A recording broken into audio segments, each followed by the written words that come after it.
have a slight change in the plan, so we are not going to have a network break now because we're mindful of the fact that it's getting towards the end of the day.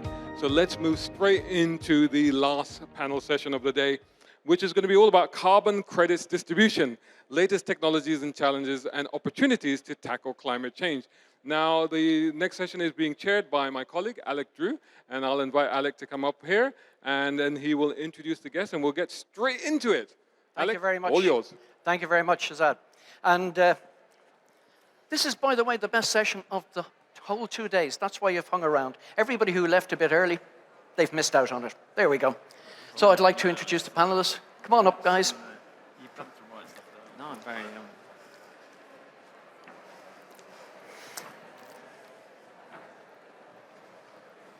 There you are. Number 2, Simon. Hayley. Great. Okay, thank you very much. Oh, my goodness, isn't it energy sapping after 2 days? Anyway, as I said, it's the best session we're going to have here today. You can see the enthusiasm, the energy, the excitement of our guests here today. All right. Thank you very much. How we're going to start this off is I'm going to ask each of our panelists to introduce themselves and just talk for a minute or two about what they're doing, about their company, and then we'll fire off with some questions. Now, I may have to wander into the audience to elicit questions. So you know what happens then. I turn the audience into a bingo audience because all eyes go down. So we don't want to be doing that. Ideally, we want to get some questions because we have experts here to help you with your business. Okay, let me start at the far end. Ted, tell the audience about yourself, your company, for a couple of minutes. Hi there, I'm Ted Christie-Miller. I'm head of carbon removal at BeZero Carbon. My background is in the policy world. I used to run the climate research at a think tank called Onward in Westminster and joined BeZero about a year ago to lead the carbon removal team. And so BeZero is a global carbon ratings agency for the voluntary carbon market. So we do carbon ratings for everything from avoided deforestation through to biochar and enhanced weathering that we'll hear a bit more about today. And our team really is focused on so really research, both thought leadership research and R&D research, but also doing the carbon ratings when those credits come to market. I think that's probably enough about me. Oh, all right. That's nice and sweet and short. Simon. Hello, so my name's Simon Manley. I'm the head of carbon for Undo Carbon. We are a project developer. We specialize in enhanced rock weathering, and we implement sort of all aspects of this particular value chain, everything from sourcing the rock to applying it to agricultural land, and then we certify that process to generate carbon removal credits, which we sell into the net zero corporate space. My particular role at the company is to ensure that all of our physical projects transition into high value, high integrity and future-proof carbon credits. So choosing the right certification pathways, in this case actually developing a carbon methodology for enhanced weathering and getting it through all of the right carbon standards so that what we do take to the market is of high value as possible. Thank you very much. And Oliver. So yeah, I'm Ollie, the CEO at Earthly, and we have a platform which is helping 450 businesses invest into nature. And our focus is on driving funds to projects that over-index with regards to social, biodiversity, and carbon impact. So we've actually partnered with BeZero, one of our partners, to help us with project screening. And we've developed a scoring assessment which looks at 106 different data points around carbon, biodiversity, and social impact, which we launched last week. And we've also focused on helping people visualize and engage with their nature investments. So we have a 3D tool that allows you to see the ecosystems that you've invested into. And pleasure to be here. Thank you, Ollie. And Hayley. Fabulous. My name is Hayley Moller. I'm the head of marketing at Thallo. I come with about 15 years of experience in the climate and sustainability space. So what is Thallo? We very modestly like to say that we are pioneering the future of climate technology. Our team is made up with folks who have sustainability backgrounds like myself and also come from blockchain and entrepreneurship backgrounds because that's the technology we use for our platform. Our platform allows businesses and individuals to buy, trade, and retire high-quality verified carbon credits. It also allows project developers who actually generate these credits, like Undo, to sell their carbon credits directly to the end buyers on our platform. So it's all powered by blockchain. I think there's been a lot of kind of interest in the nexus between blockchain and carbon credits. So I'll give you a little bit about why we use blockchain technology. It is for a few main reasons, primarily around traceability and transparency. So using blockchain allows to inject those attributes into a market that is otherwise quite non-transparent at the moment. And also allows for a more efficient transaction. So if you're buying carbon credits, it's quite a long process. It often requires a lot of sort of legal, contracting, and often intermediaries. So we cut that out by using blockchain technology. And finally, by using this technology, you can make carbon credits programmable. And what that means, we can talk a little bit more about it later. I don't want to go into too much right now. But what that means is you can add attributes to the carbon credits over time, like satellite monitoring data about a nature-based project that gets tagged directly to the project. Or in our case, we're working on developing a royalties model so that if a carbon credit is traded rather than being retired, some of the revenues of that trade go back to the original project developer, which increases fairness in the ecosystem. So that's what we're doing at Thallo. We really like our platform and have a bunch of other reasons that we think it's kind of the right approach, but we can leave those for questions. Thank you very much. You seem very enthused about all of this. Obviously, we want to involve the audience as much as possible in terms of asking questions, but I'll kick one off while you're all thinking of your own questions. A lot of companies are moving into this rapidly growing sort of marketplace. What should people be looking out for? Simon, if I can kick off.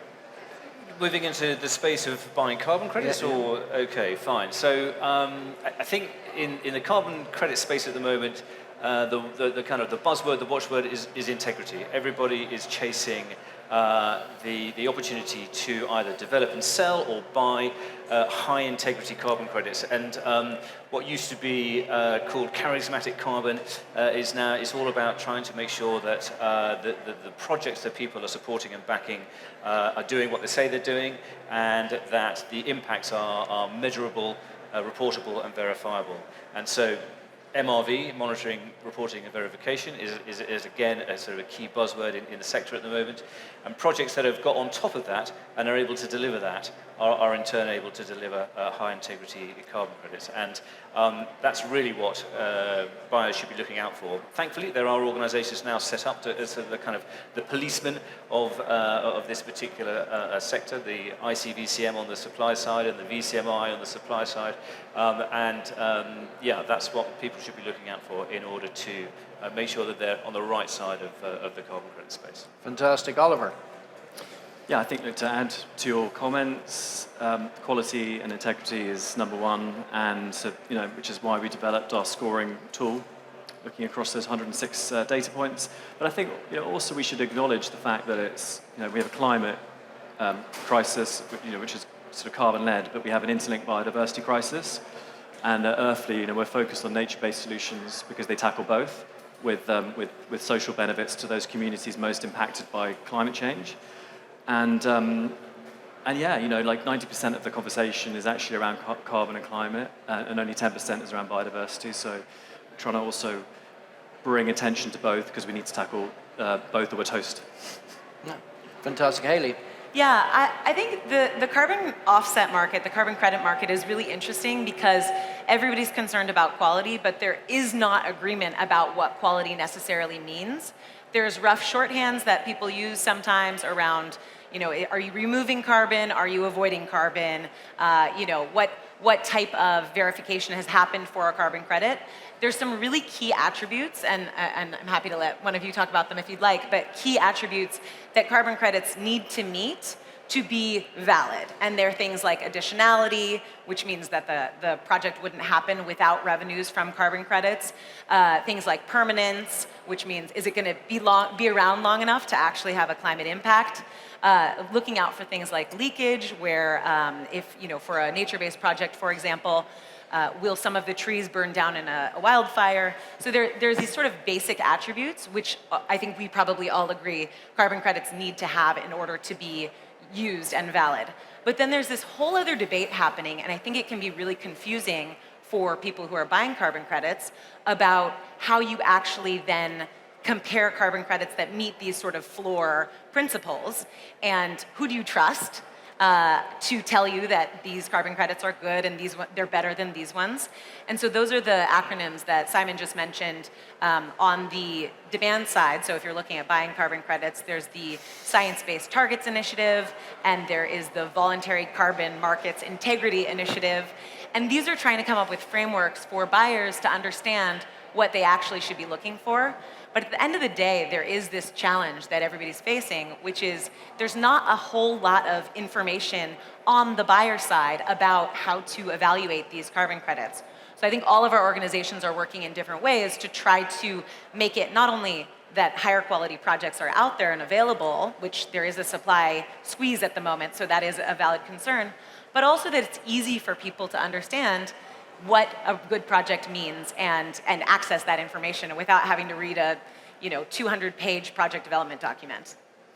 Ted? Yeah, well, I think that speaks to a lot of the mission of BeZero. We are a carbon ratings agency, so try and, if you're not familiar with that, try and think of sort of Moody's or S&P, but instead of the financial markets, for the voluntary carbon market, for the carbon offset market.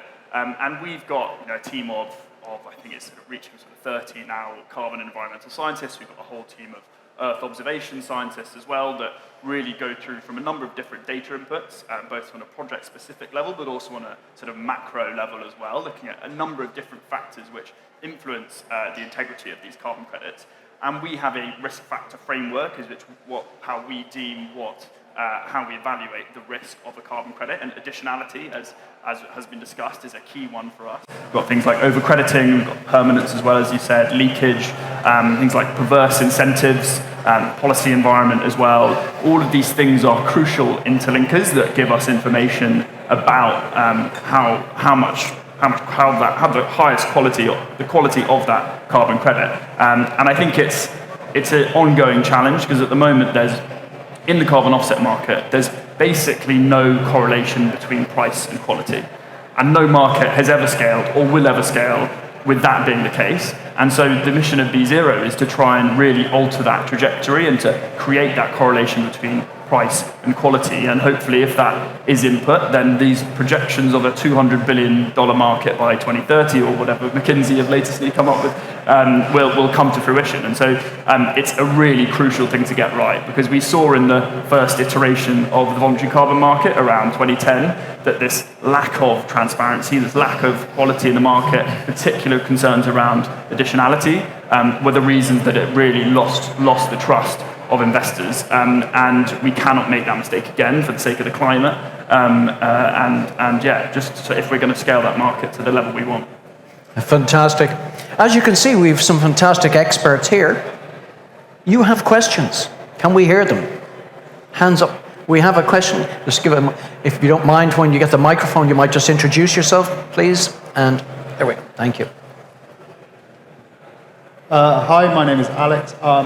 I was just wondering, with the lack of real regulation in this industry, how do you prevent corruption in the likes of when in 2008 or whatever we had basically badly rated financial products and stuff, with so many people like BeZero claiming to do auditing and stuff? What's to stop you basically being incentivized that you have to give a good rating so that the next rating agency doesn't just get the knock on the door when you say no? I suppose because our revenue streams are from people that access our qualitative research. It's not our key revenue streams, it's from our platform, and it's from our API contracts. We're not going around and selling ratings to the highest bidder. Okay, and Simon, yes, please. I think the sector is in real conflict at the moment, because as Ted has already described, there's this push to scale up from a valuation of this sector is something between 2 and 3 billion at the moment, and we are forecast to get to 30 billion in valuation in the next 7.5 years. So unprecedented growth in this sector, which is going to see huge amounts of scale and huge amounts of innovation. But at the same time, what's in conflict with that is doing that, but remaining rigorous and robust in terms of best practice guidelines and staying on the right side of of legal frameworks and regulation. And so it's a real challenge, and I don't think anybody who claims to have cracked that one is probably not telling the truth, because it's a real challenge in the sector at the moment to try and get that right. Of course, there are opportunities to game the system, and it's completely up to the regulatory frameworks, the standards, and the organisations that we've talked about to stay on top of that and stay up to speed with all of the innovation that's coming out of the sector at the moment. I was going to say with our scoring assessment, we're fully transparent. We have a white paper detailing the methodologies of how we score projects, and our desire is very much to share best practice between nature-based solutions and encourage them to do things in the right way and to maximise their impact, and potentially in turn maximise the value of the carbon credits that they can create. Hayley? Yeah, so your question was around regulation of the industry. In large part, the industry to date has the sort of arbiters of truth are these carbon credit registries, and they're the ones that look at the projects, they get all the information together, and then they issue the carbon credits, and that's where carbon credits come from. So those are essentially the entities that are developing these methodologies that Simon was talking about. We just released a report earlier this week. You can find it at thallo.io in the report section, where we were looking specifically at what are these bottlenecks to scaling the voluntary carbon markets from the perspective of the project developers who are actually doing these projects on the ground. And what we found is that one of the two major bottlenecks is around this verification process through these regulators. And for comparison, the market is scaling so quickly already. Verra, which is one of these, it is the largest of these verifiers, they normally would have about 300 new projects in a year. I think in the last year, it's been 630 projects. So they all of a sudden have this backlog where they can't get through the projects fast enough and issue the credits fast enough. So there's all these sort of bottlenecks along the supply chain that do need to get figured out in order to scale the market. And they're doing the absolute best they can to retain integrity and not push things through too quickly. But they're reliant on the data that comes from the independent, third-party verification and validation bodies, which are essentially auditing the projects. So it's very, very complicated. But at the end of the day, what this market needs is more people to do these jobs and start to scale up all of these mechanisms that can allow the supply to scale, and then you can start to have these types of things where you're looking at how price and quality correlate. Yeah, Ted, can I bring it back in on that? Yeah? I just wanted to back up on Oliver's point as well, relating to your question, is I think that transparency issue is crucial, and so like Earthly, we have our methodology publicly on our website. You can look at the criteria, and if you want to be eligible for a credit, that is really crucial to the market, and a lot of my work is going to developers and trying to bring that data into the public domain. And on top of that, we are the only ratings agency that has all of the ratings publicly available. So you can go onto the BeZero website now, and you can see all of the projects we've got rated. We've got over half of the voluntary carbon market rated with the BeZero carbon rating. And that will never change. And so having that transparency from the get-go is crucial if we're going to scale this market. Simon. I completely agree about the transparency, but another issue is it's all very well publishing as much information as possible in the public domain, but the buyers need to know what it means.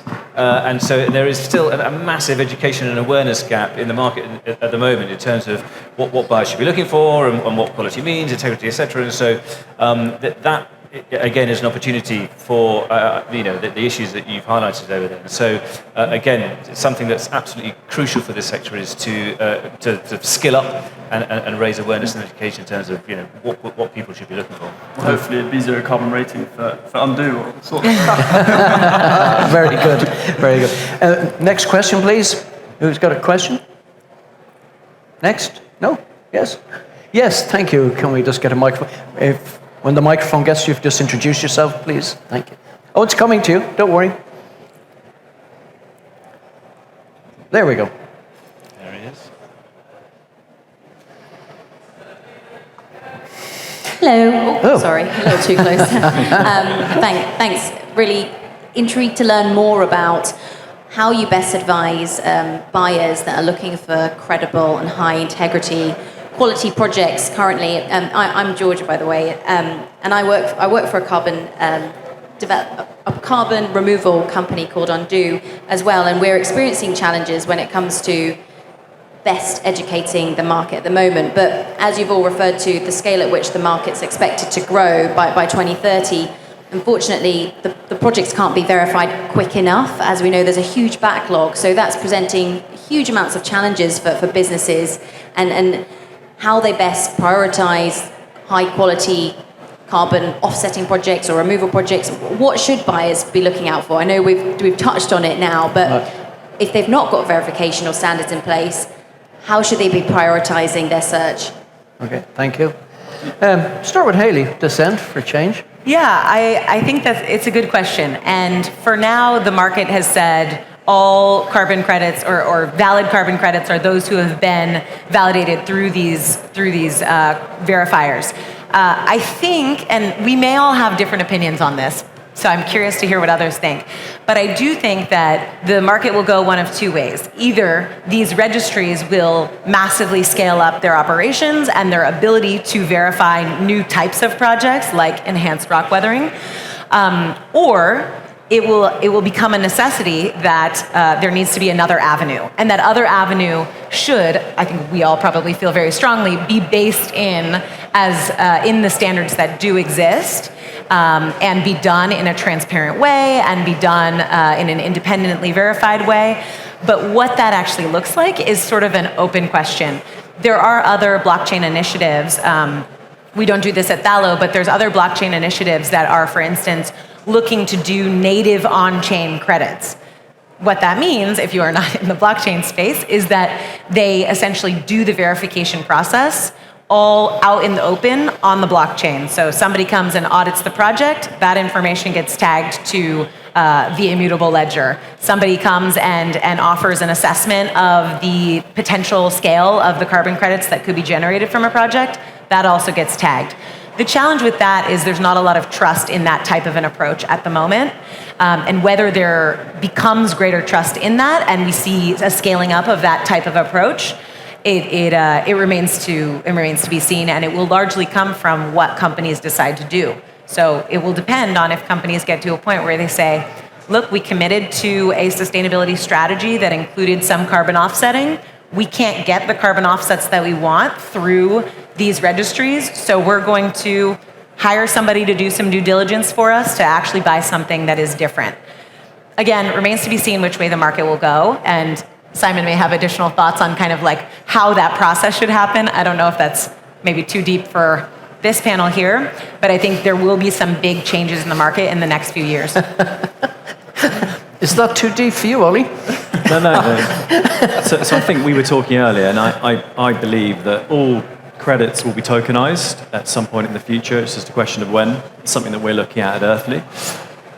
Going back to what we're doing, so we developed our scoring assessment to be agnostic to certification, so it works across Vera, Gold Standard, Plan Vivo, and for projects on the path to verification. And we're really interested in looking at plugging in satellite geospatial data or plugging in bioacoustic data where you can listen for insects and biodiversity that increases with projects, or DNA testing for biodiversity where you can actually see the genomic DNA of the species within a 10-mile radius of one testing site. And so we believe if you can integrate these other technological solutions, then actually it enables us to entrust with more innovative projects and increases the supply of available projects to us. Okay, Simon. So, Georgia, in an attempt to answer your question, if I was a buyer in the market right now, didn't really know what I was doing, but knew I needed to get, to purchase some carbon credits, I would first figure out as to whether I wanted an avoidance credit or a removal credit. Do I want to avoid the future production of CO2 in the atmosphere, or do I want to actually suck some stuff out of the atmosphere, right now? And that will define the project type. The next thing I would look at, and for me this is the key driver of value in the marketplace at the moment, notwithstanding all of the stuff that we've been talking about, is durability. How long is that carbon dioxide going to stay out of the atmosphere, locked out of the carbon cycle? If in the case of a tree, it could be 20 years, and then it might burn down or fall down. In the case of enhanced rock weathering, it's 100,000 years. So, what's more important? And then I would look for co-benefits. So, to your point, Oliver, in terms of how important is it that my project not only, let's say, removes carbon from the atmosphere, but also delivers on COVID benefits such as biodiversity, soil health. Does it deliver against any of the SDGs, for example? And that's where I would start. Very good. Ted, there's a deep question for you. Yeah, I suppose it really depends on what you're looking for. If you're looking to actually offset your emissions for your strategy, say today, to actually offset your emissions, then that is one question. And I would suggest you get a subscription to the BeZero Carbon Markets platform, and then you can find all of our ratings and analysis that shows you, the different risk profiles of all of these different credits, and you can look at all of our different risk factors and look at all the qualitative work that really digs in incredible detail to that question. But if you're looking to perhaps invest in early stage carbon dioxide removal, such as enhanced rock weathering with Undo, that there is almost zero capacity on the market. There's biochar, there's a little bit of direct air capture, there's a little bit of bio-oil, but realistically, there's not really much on the market if you want to offset today. So then you're looking at really buying offtake agreements or pre-purchase agreements for the future, and it's a very different thing because you may never get that back. Some of these projects that are going to be opening up in 2026, 2027, they may never get there. So there's a risk with that as well. But I think, obviously I work for a carbon ratings agency for the whole market, but I work in a carbon removal team, so I have a certain love for high durability and solutions like Undo, for instance. So I think it depends on what you're looking for. Have we another question from the audience? Yes, we have down the back there. Thank you very much. If you'd just like to give us your name, please, before the question. Hi, my name is John Jalal. I'm a student at UCLA. I wanted to ask you all, can you hear me okay? Or how about now? Is that better? Yeah. Great. My name is John Jalal. I'm a student at UCLA. I wanted to ask you about time to get a credit onto market from methodology creation through credit issuance. So in some of the research I've done for a project for school, it looks like it takes roughly 2.5 years, rough numbers, for a established methodology to go from project development up through issuance. Can you talk to what the timeline is for a new methodology and what the impact is as far as delaying climate benefit? Just curious on your thoughts on that topic. Thank you very much. We'll start with Simon there. Yeah, sure. So if you are tasked with actually developing a methodology in order to quantify and then monitor and report your carbon offset project, methodology development, depending on who you're doing it with, we've worked with Vera, we've worked with Puro, we've worked with ISO, and that kind of determines the timeline. Vera took 18 months, Puro took about 12 months, ISO has taken us thus far about sort of 6 months. So it kind of depends on who you're working with. Once that methodology is validated and approved, to get your project certified, again, unfortunately, it depends on the standard that you're working with. So back to the three I just mentioned, Puro can take anything up to 12 weeks, Vera can take anything up to 12 months, and ISO is program neutral, so that's not really relevant, you're kind of doing it yourself. And then there's the cost as well. So, again, going down the VCS route will cost you anything north of $100,000, and Puro takes a percentage transaction fee. So it all depends on who you're working with. I would also recommend reading Thallo's report on this. They've just recently identified this as a key bottleneck in the marketplace. And also to the sort of the title of our presentation in terms of where digital networks and technology can assist with this, and I hope we get time to get into this in a minute. But we are rapidly moving towards a sort of a kind of phase of digital MRV, where I foresee we'll move into sort of real-time verification and real-time validation of projects using digital networks. But we're not quite there yet, which would significantly reduce those timelines. Anybody else like to contribute? Yeah, I'd love to contribute. Also, go Bruins. I also went to UCLA, so love it. But yes, so we did just do a report that looked at just exactly this, less on the methodology creation side and more on the project development side. And our findings were that on average, projects will take 1.5 to 6 years before credits are issued and can be sold in the market. It depends on the type of project. It depends on, as Simon was saying, it depends on which standard you're going out under. And we also did quantify the costs of the delays that come with that. And what we found was that if the verification can't scale with the market, so verification kind of continues increasing at the capacity they've been increasing historically, and the obviously you have this increase in terms of projects, that the cost of that in carbon in tons is 4.8 gigatons of carbon up to 2030.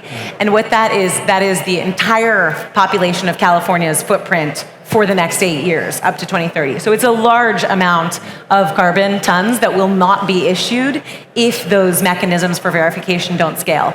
So the stakes are very high. Ted, Ollie, either of you? I think you covered most of it, to be honest. I think it's just highly variable, to be honest, as Simon was saying. But I'd love to read that report, so I'll look it up. And I can't wait for the real-time MRV to be ready. And we'd love to be supporting those sort of cutting-edge, innovative projects using real-time MRV. Thank you very much. Anybody else a question for our panel here? Yes, this gentleman here. And I'll come back to you in a second. Thanks. Hi, thank you for sharing your insight. So I'm In Chan, and I'm from UK Development Financial Institution, British International Investment. And oftentimes we invest in emerging market climate projects. And sometimes some of the fund managers or investors, they come up with a proposal with a climate or carbon credit components. And oftentimes we struggle which carbon credit and which ETS market that they're referring to. So if it's a traditional company, then also when they are listing, they can choose specific stock exchange market to get listed. For carbon credits, do you also see any more friendlier carbon credit jurisdiction or for investors for different asset managers who are based in London? Okay, who would like to take that one on? Not sure I really understand. Sorry, could you just repeat the last bit? Sorry, could you... He needs a microphone back. Yes, so would there be any more carbon credit friendly jurisdiction or ETS market? Will there be any? I mean, speaking from a carbon removal perspective, I think there's a really interesting question around over the next decade, and I used to work in policy, so I'm constantly having conversations with people in government and in the EU as well, about whether solutions such as undos, such as enhanced weathering or direct air capture or bioenergy, carbon capture and storage, whether those credits in time will migrate over to the emissions trading schemes, both in the UK and in the EU. And to put that in perspective, at the moment the voluntary carbon market's worth, I think, sort of 2 or 3 billion, and the ETS is worth 800 billion. So you're looking at an enormous amount of potential market for those solutions. And I think if you're looking at an integration in the late 2020s that coincides with the costs coming down to sort of towards $100 a tonne while the ETS price rising up towards that, there's definitely going to be a clinch point where actually an enormous amount of private capital could start flowing into some of these solutions. Yeah. Okay. Simon, do you like to get involved? Something that we're doing, so we obviously produce high-value carbon credits, they're carbon removals credits, and so the pathway towards getting those credits onto a compliance market is super important to us, and so price points is incredibly important. So if you speak to a DAX or a BEX project developer, getting into the compliance market sends out a very clear demand signal for investors to respond to, but at the same time, the price at the moment means that DAX and BEX are selling for like $600, $400 a tonne, and the ETS or compliance markets are trading at $100 a tonne. So unless you can get your unit cost down to that level, then there's no point in looking at that. So getting I guess there's going to be maybe a hybrid approach in the meantime, but getting voluntary carbon markets into a compliance sort of format and maybe even into the compliance space, I think is super important. Ollie, do you want to contribute there? No, I mean, just an interesting, as we're moving into project origination, looking at different jurisdictions and different risk profiles, it is incredibly complex. And so it still feels like we're quite a far way away from finding a solution that works across those different risks that we see from different territories and regions. Hayley. Yeah, I mean, there's really interesting jurisdictional differences here. I mean, you have places like Singapore that are essentially, and I'm going to be out of my depth in talking about this because I actually don't know the specifics, but essentially there's a carbon tax that you essentially are capped in the carbon that you can emit in Singapore, and then you can sort of pay a portion of that with carbon offsets. So there's basically a regulatory scheme, a compliance scheme that only applies a little bit. And so how that interfaces with what companies in Singapore decide to do from a voluntary perspective is going to start to get even more complicated. And you have similar types of schemes in places like Colombia and a couple of other countries. So it just adds to the complexity of the markets. And I think, you know, what everyone's saying here is interesting because there are diverging opinions about whether or not the compliance markets and the voluntary carbon market will eventually sort of merge and become. And then you have these questions for project developers about which type of market do you sell to. So again, there's a lot that's sort of big questions about the market that will get solved in the next, I think, 2 years, 3 years maybe, and will have major implications. Ted, you wanted to come back in there? Yeah, I think I'd personally be very surprised if we saw like emissions avoidance offsets and avoidance offsets more generally brought into the emissions trading schemes. It's sort of been tried before with the CDM and didn't work. So I think I'd be less surprised just to see a very few select high durability, high integrity removals that are maybe easier to do the monitoring, reporting, and verification for. I think that's probably a more likely scenario, but yeah, we'll see. I think we have time for one more question. We had a lady here. Mike, if you'd just like to introduce yourself when you get the microphone, please. Thank you. Thanks, Shazad. Thank you. Can you? Oh, good. Yep. Okay. My name's Mel Gradden. I'm on sabbatical at the moment in between, so I don't really wear a hat. But I spent the last 8 years in. I spent the last 8 years in government in carbon and renewables accreditation, so I'm not so familiar with the voluntary space. So I guess my questions were around, might be answered in the report, is there much difference between the government credits in different countries versus voluntary verifiers, and who verifies the verifiers? Because I'm used to government, where we're under quite a few different types of assessment, both for our methodology advisory community or council, and as well as our auditing as a government agency. And I don't know much about the voluntary market, so I guess that's a question. And a secondary, different question, if I may, was around how you get consent and permission and information around those voluntary projects to do the rating. I meant to ask you earlier, because I know we'd be very protective around our project information for people to do ratings on. You just wouldn't be allowed to share it. It'd have to come from the project proponent to get that information. All right. So yeah, anyway, that's... Thank you. Thank you very much. Shall I answer the ratings one, and then we can... You can indeed, Ted. You work away. So yeah, I mean, in terms of consent to do the ratings, we don't ask for consent. We are a third-party ratings agency, so we use just publicly available data to undertake the rating. There's plenty of projects that do not fit the criteria to have a BeZero carbon rating, but we hope as we begin to get trust and credibility in the market, and you will see us on our partners' platforms. So you go on CBL's exchange, you go on Cloverleaf's marketplace, and you see a bunch of credit ratings, and then the one might not have a rating, and then they'll be influenced to want to have that credibility, and so then they'll bring that data into the public domain in order to do that. But we're not talking about really secretive IP that we're asking you to disclose. Most of these projects have that data available on the registry, so it's not like it's asking too much. It's just. And we don't ask for permission. We often want to work with projects, but it's crucial that we have our independence and we're allowed to do it without them. All right. If a project is not sharing the underlying information required to assess its integrity, then I wouldn't be buying a carbon credit from that project. Anybody else want to say anything on that topic? No? You're all quiet now. That's great. Yeah, it's just that there's the difference between the voluntary carbon markets and the compliance markets, and they're completely separate at the moment. in terms of your question of who verifies the verifiers, Yeah, that's a good one. I would say, I mean, there's not an overarching entity that provides authority to them or that checks them in any way. But they do have this legacy of having essentially stood up this market from scratch over the last 20 years. So largely their mandate comes from legacy trust in their approaches. They do also make all of their methodologies and everything available to the public, so it is available for scrutiny. And you do have these other sort of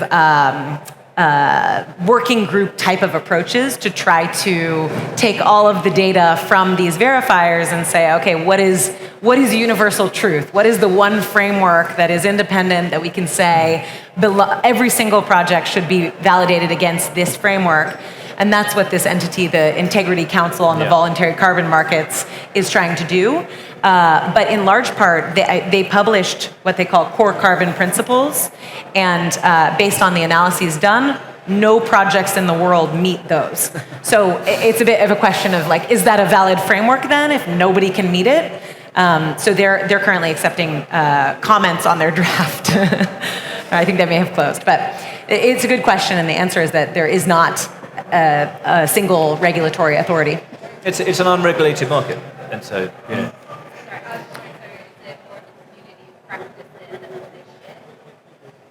Sorry, so is it more of a community of practice then, like an informal or informal space where they, do the verifiers get together every year and have their own conference? Just curious. I don't know. I've never been to a VVB conference, but if there is one out there, I'd love to know about it. I suppose as we bring this session to a close, I'd like to get our panelists maybe just to leave us with a parting thought for a minute each. I'll start this end with Hayley. Sure. Yeah, I think as somebody who comes from a sustainability background and is now sort of in some way in the blockchain space, I get a lot of questions about how that could possibly make any sense. And I think where I stand, and this is something that I was saying to Ted earlier, the sustainability space is now inviting a lot of interest from people who are coming from all over the place. You have people coming from finance backgrounds and blockchain backgrounds and software backgrounds who are interested in trying to bring something to climate tech. And I think that is a huge reason for optimism. I think we need all these brains with all these different backgrounds to be able to solve some of these challenges that haven't been solved before. So I would say we talked a lot about the problems in the market. There are a lot of them. We're all working to solve them in different ways. But I see a lot of collaboration and a lot of kind of new blood thinking about this in new ways. So I personally am super optimistic that we can scale the carbon markets. And ultimately, why do they exist? We're trying to get carbon out of the atmosphere or keep carbon from going into the atmosphere, which is to try to retain our planet as a livable place for all of us. So I like to keep an eye on kind of the long game. And having studied climate science and worked in the space for 15 years at this point, I am optimistic, so I will leave you with that. Thank you. Ollie. I think, what's really exciting is right now we're all living through the largest kind of economic transition that we'll see in our lifetimes, from an economy that takes from the world to one that gives back. And we're excited to be helping hundreds of companies around the world make that transition to become regenerative businesses. And the exciting thing is we all have the power to shape the direction and the speed at which that transition happens. And so, I'd love for us all to be looking beyond net zero, having multi-year carbon reduction strategies, but then also, supporting projects that support carbon, biodiversity, and people. Okay. Simon. I would say that at the end of the day, so carbon is a digital asset, right? And so it naturally lends itself to exist in a digital technology environment. And some of the innovations that we're seeing coming into the marketplace at the moment mean that I think the bottlenecks that we're talking about will soon be chased out of the system through the use of latest innovations in this space. And so the infrastructure exists, or it will very soon exist, for the scale-up of the voluntary carbon market, and it'll be a question of building that capacity and feeding the systems with the credits that we need. So yeah, I share your optimism, and it's an incredibly exciting space to be in at the moment. Fantastic. Ted? Yeah, and I think I'm probably the only one with the policy background, so I think I'll end on something about government's role in this. So I really think, despite our government currently imploding anyway, but what I really think we need to do is bring policymakers in, because both for the voluntary carbon market and especially for the high durability carbon dioxide removal market, we're going to need an enormous amount of backing from governments and the regulatory and policy frameworks to allow that growth. If we look at what's been happening over in the US with the Inflation Reduction Act and the infrastructure bill, you've seen sort of unprecedented levels of investment into carbon removal alone, let alone what else in the climate tech industry. And I think we really need to bring policymakers into the fold and bring them into these discussions. I'll leave it at that. So I suppose that leaves me nothing more than to thank our panelists, Ted Christie-Miller, BeZero Carbon, Simon Manley, Undo Carbon Limited, Oliver Bolton, Earthly, and last but not least, Hayley Moller, Thallo. Thank you very much. A round of applause. Thank you.